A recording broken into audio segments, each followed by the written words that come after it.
Somebody shot two National Guard or something today.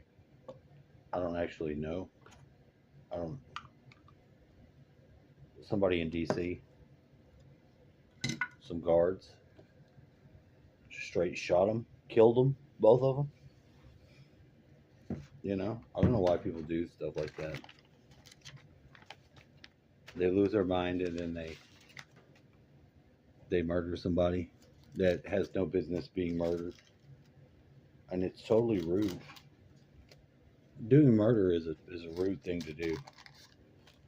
Your mother teaches you not to do that unless she's Lizzie Borden.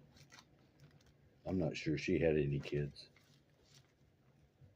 She didn't mind. She didn't mind giving anybody a good old whack. Lizzie Borden. I think it's 40 whacks. I don't know. I just don't know. I can't say.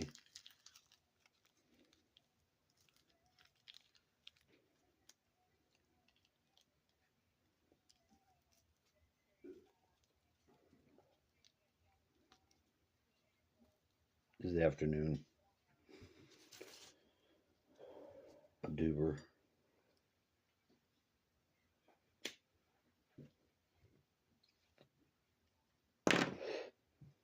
I'll see if it works.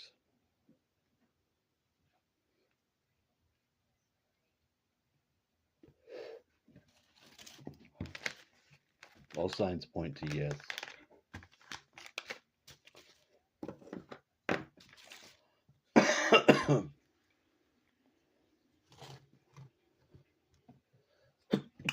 Oh, Jesus.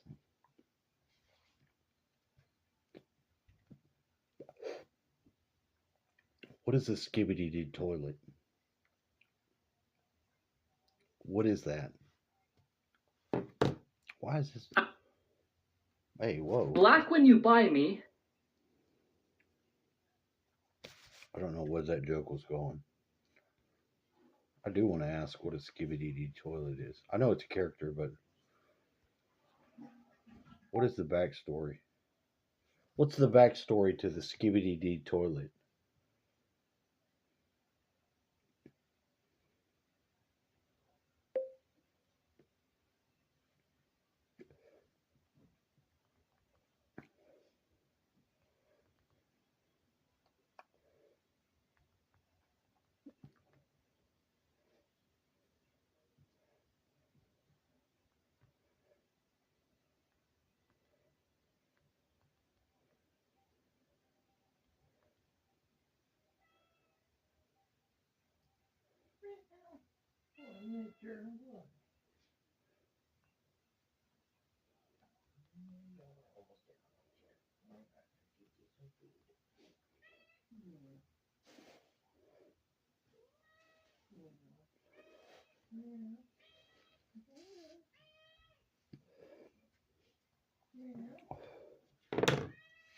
It's the biggest internet phenomenon since Minecraft.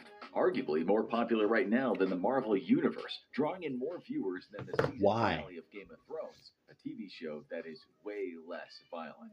What makes Skibidi Toilet so popular? What's its secret? There must be a reason for that, other than people just like it. We think there's something deeply psychological going on, which we'll discuss later. If you're in a certain age group, this fairly new, ultra wacky animated series is about as big as entertainment gets, and yet it's left some people scratching their heads, saying the only place Skibidi Toilet deserves is to be down the toilet with the collective ejected excretions of mankind. Even so, it's making its owners millions of dollars. It's an A-plus YouTube channel, bringing in an absolutely staggering 1.6 plus billion viewers a month, with over 10 billion views in total, making the most watched show on YouTube the week we started making this video. It's a head coming out of a toilet. Today, this won't last for long, but for now, this series is wiping away the competition. Yes, today there will be puns. Let's see how many you can count. Its young owner, 25-year-old Alexei Gerasimov from the Eastern European country of Georgia, hasn't done a day of university, and yet he's now absolutely flush with money. Cash is tinkling down on him from the Google HQ, And then he's skibbity dancing all the way to the bank under torrential golden showers. He's doing this in a country where the National Statistics Office says the average monthly wage is $687.57. And without a college degree, you could find yourself cleaning public urinals for $200 a month. He's cracked it, smashed it, and pebble dashed the internet with his seemingly unstoppable product. So whatever you think about Skibidi Toilet, it's a resounding success. But the question we want to answer is it just dumb fun, or are there hidden depths to this toilet humor? Is Skibidi Toilet maybe the modern-day Greek epic, far What the more fuck? intelligent than you give it credit for? As for the Skibidi Toilets themselves, where did they come from in their universe, and how's the story going to end? Some of you folks who have been living under a stone might now be thinking, what the hell is the infographic show I don't know talking what it about? is. What's Skibidi Toilet? So, first, a rundown of the series from start to the latest episode. The whole series has a dystopian element to it. From out of nowhere, strange heads pop up out of urinals, quite frightening looking heads that can consume humans. Before we know it, these toilets grow stronger. They march down the streets, small ones at the side of boss level toilets. We see them in a restaurant, but now we also see humans sitting on toilets next to dinner tables. We talk later about this transition scene, but for now, you just need to know all the humans get consumed. It seems these toilets spawn with ease. Tiny toilets move around larger ones. They fly through the air in the streets, blasting out small toilets from their mouths. They soon seemingly take over the world, only for human-looking figures with cameras on their heads to appear out of nowhere. These are cyborgs. They soon learn that to kill the Skibidi Toilet, all they have to do is flush them. Soon we see camera heads fighting off Skibidi Toilet policemen, which must mean that the camera heads are a renegade rebel army here to fight the Earth's new master race. We also see this master race has its own religion and church. A What the full-on fuck? war takes place, and this war pretty much is the entire show, with videos just lasting over a minute. The episodes introduce Titan camera heads and Titan speaker heads, which might look invincible, but if there's one thing this series tells us, this war is never ending. Somewhere there's a great foundry where new weapons and new entities are created. It seems there's an endless conveyor belt of these things. We'll soon tell you why the series won't end for quite a while.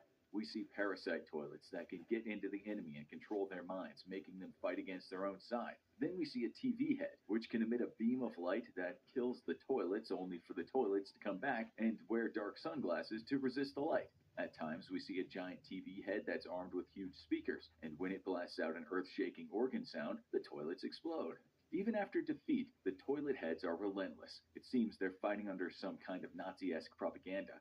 Variants of them come out of nowhere. 3 triple toilets, 3-headed toilets, toilets on legs, ones that move faster, and like Terminators, you can't bargain with them. They show no pity or remorse or fear. They absolutely will not stop, ever, until everyone is dead. Much like the toy and movie franchise Transformers, both sides see new variants and new weapons, and seem to fight to the last man. Only it's never the last man. Meanwhile, every now and again, you can hear the cool... Are you kidding me? This is what our kids are watching? This toilet war invasion? That's fucked up. Let me tell you why.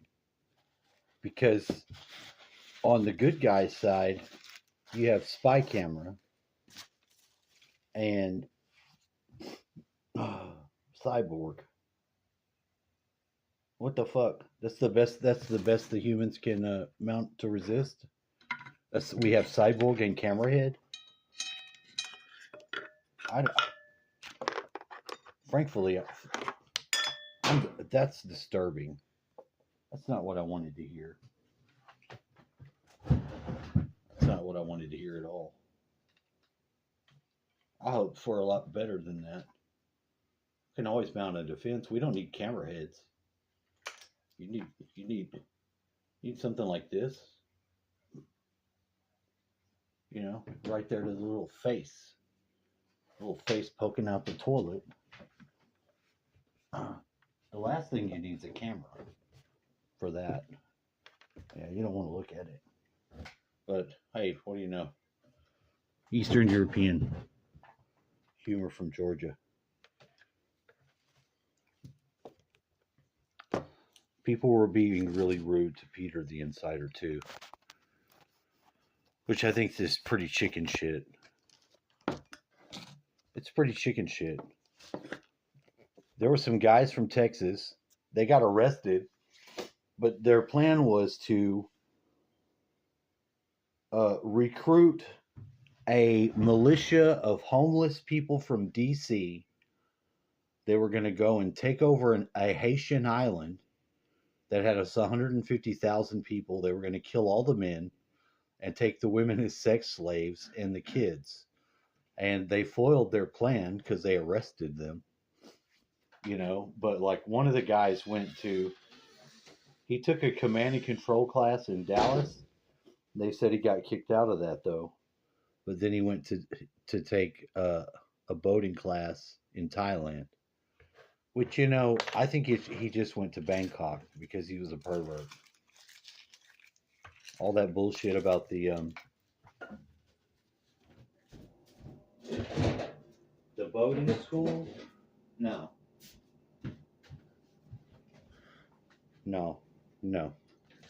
That motherfucker was getting them lady boys. So their plan broke. See? You can't be dipping into ladyboy love. You know? New World Order. So we got a killer. Today somebody's killing people in DC. The guys wanted to make they wanted to sex slave the whole island. Do you see what happens now? They wanted to create their own Epstein Island out there in Haiti. That means they were going to do that. They were going to do it to black people. They were going to have black sex slaves. That's going to cause bad racial relations. It's a good thing they arrested them. What's wrong with people? And then there's another cult on the internet that gets kids to kill themselves. Like it's a whole like dark occult order. Just, you know, doing straight evil. You know, because people want to have other people suffer. Why? Who? Because you know where that comes from? It comes from psychopaths. I actually think the best thing you can do for people like that is execute them.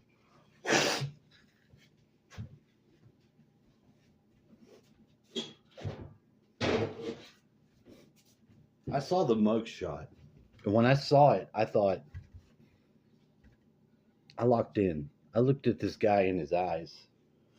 And I'm like, oh yeah, this guy's a freak. This guy's a pervert. He was about doing that shit. He just didn't do it well enough to do it and got caught. They found some of D.B. Cooper's money too. Just some. No body, nothing like that. And although the kid grew up, that cat sneeze? The cat's like way in the highest place like possible on top of a box, like almost smushed to the ceiling. It's great. It's funny. Anyway, that's all. I just wanted to know about the Skibidi toilet because I know of its existence. I didn't know what it was doing. Frankly, I wish I wouldn't have found out.